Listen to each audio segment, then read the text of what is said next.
রাতে ঢাকা পুলিশি নিরাপত্তার অবস্থা দেখতে রাজপথে আরটিভির সংবাদ দল। 52 বাজার 53 গলি পেরিয়ে গাড়ি থামে গাবতলী বাস টার্মিনালে। মাঝরাত চোখ আটকে যায় পুলিশের এক টহল ভ্যানে।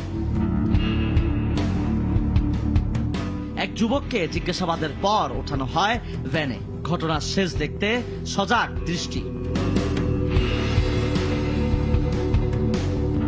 রাত গড়িয়ে সকাল, কখনো একসঙ্গে চা পান, কখনো বা খাওয়া দাওয়া।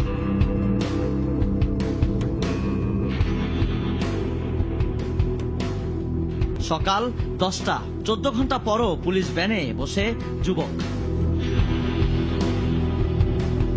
যেন কারো অপেক্ষায় সবাই। অবশেষে আসেন দুজন।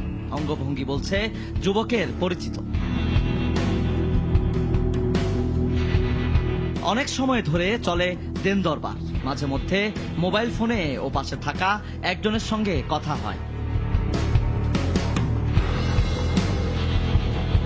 রফা হয় এক সময়, ছাড়া পান যুবক। তাকে নিয়ে চলে যান ওই দুইজন। কাজ শেষে ভ্যানটিও এলাকা ছাড়ে। এবার যুবক ও তার সঙ্গীদের পিছু নেওয়ার পালা। জানা গেল গাবতলী বাস টার্মিনালে কাজ করেন যুবকের বড় ভাই। ঠিক কি হয়েছিল এতগুলো ঘন্টায় জানান তিনি। আমি অটো ভ্যান চালাই। মোহাম্মদ মাহবুল ইসলাম বলে যে তুমি অমুক দোকান চুরি করে টাকা নিয়ে আসছো, এই সন্দেহজনক ভাবে তোমাকে ধরলাম, তো দাও টাকা পয়সা দাও। কত চাইছিল? 60,000। হ্যাঁ, আমি বললাম না, আমি তো এই কাজ করি নাই, আমি বাসায় থেকে রাগ করে আসছি, তো আমার কাছে এত টাকা নাই। আতঙ্ক তখনও পুরোপুরি কাটিয়ে উঠতে পারেননি। থাপ্পড় মারলো, ওই যে টাকা দিতে চাইনি, এজন্য ওরা যখন টাকাটা চাই তখন আমি বললাম যে আমার কাছে এত টাকা নাই। তো বললো তাহলে তুমি চুরি করে নিয়ে আসতো, তোমাকে তাহলে চালান দিয়ে দিই। বললাম বাপের টাকা কোনদিন চুরি করা হয় নাকি? কথা হয় ওই দুজনের সঙ্গেও। সাইন করলাম সাদা কাগজে যে জিম্বাই ধরে রাখছিল, আমি নিয়ে আসলাম। ভয়ে প্রথমে না বললেও পরে সব স্বীকার করেন। ওনার বড় ভাই আমার পরিবহনের সুপারভাইজারি করে আমাদের। জি, ওনার যখন রিং দিয়েছে ওনার বড় ভাইয়ের কাছে, ওনার বড় ভাই আবার আমার কাছে রিং দিয়েছে যে ছোট ভাইটা বাড়ি থেকে পালাই গেছে, ওর কাছে মনে হয় কিছু খুচরা টাকা পয়সা আছে, এই জন্য পুলিশ আটকায় রাখছে গাবতলীতে।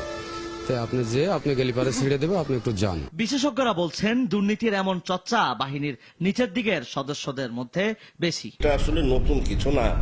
বাংলাদেশে দীর্ঘদিন যাবতই পুলিশের প্রতি মানুষের এই অনাস্থাটা ছিল, এখনো আছে, তবে এখন সেটা খুব সারফেসে আসছে। এর দায় এড়াতে পারেন না ঊর্ধ্বতন কর্মকর্তারাও। জাতীয় মানবাধিকার কমিশনে আমরা যত অভিযোগ পেয়ে থাকি তার সিংহভাগ অভিযোগ কিন্তু আসে আইন শৃঙ্খলা রক্ষাকারী বাহিনীর বিরুদ্ধে। এটি আমাদের কাছে নতুন কোনো সংবাদ নয়। আমাদের ভেতরে কিছু গলদ এবং ত্রুটি রয়েছে, এবং এই ত্রুটি যেন তেন নয়, বেশ বড় আকার ধারণ করছে। এমন অবস্থা বিব্রত করছে বাহিনীর ঊর্ধ্বতনদেরও। এগুলো আমাদেরকে বিব্রত করেছে। প্রায় 2.25 লক্ষ সদস্য সম্বলিত একটি পুলিশ। আপনি শুধু বাংলাদেশে নয়, পৃথিবীর প্রতি দেশেই পুলিশের বাড়াবাড়ি হয়ে থাকে। কিছুদিন আগেও আপনার পত্র নিউজ হয়েছে যে FBI এর একজন এজেন্ট, সে তার গোপন তথ্য ফাঁস করে দেওয়ার জন্য তার সাজা হয়েছে, তার জেল হয়েছে। তো এই যে সাজার বিষয়টি, এটাই আমরা নিশ্চিত করতে চাই। তবে অন্যায় করলে কাউকে ছাড় না দেওয়ার আশ্বাস দেন তিনি। যাদের বিরুদ্ধে আমরা প্রমাণ পেয়েছি